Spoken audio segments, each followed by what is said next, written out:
Now for something a little bit different. Swipe is a tech show, you know that, so you're used to watching us try out new innovations to see if they might help improve our lives. But rarely do we look at what happens when tech might not be 100% helpful. One of the world's best-selling relationship authors was in the UK recently. I went to meet him and he had a lot to tell me about how he thinks technology is affecting our love lives. John Gray is one of the best-selling relationship authors of all time. He was once a celibate monk for 9 years. That was before he became famous for his Men Are From Mars, Women Are From Venus self-help books in the 1990s, back in the days when no one had a smartphone. Technology's had a huge impact on the quality of our relationship. It's like a distraction that absorbs us, almost like a bottle of alcohol. You know, drinking is fun, but too much is not a good thing.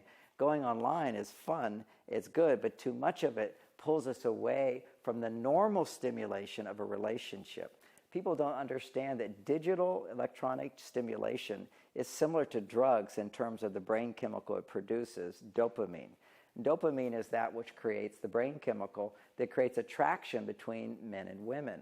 But when you're being stimulated through the news all the time and the Facebook and the massive amount of information that's coming in, it overwhelms the brain with dopamine. So normal stimulation of dopamine doesn't affect us anymore.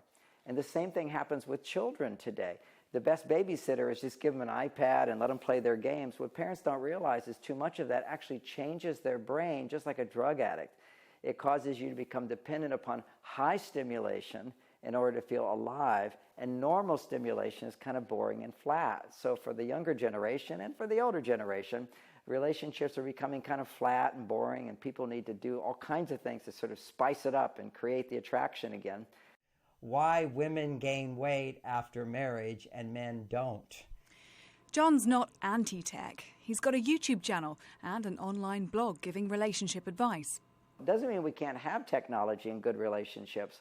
I'm pointing out that with technology, with more women in the workplace, women being financially independent without depending on a man, with those new challenges in our relationships, new skills can help us to resolve that. We all know dating apps are big business. The simplicity of flicking through profiles and spotting faces you fancy. But has swiping right killed romance? It's very easy to just move on from one person to the next, And it's important to slow the whole process down. And what would slow the process down if women would slow down? It's like they have the doors. The man's job is to earn the key to open the door. And for anyone already through the doors and in a relationship. So what would your top 3 tips for men and for women be to survive and be happy in this stress and tech-filled world?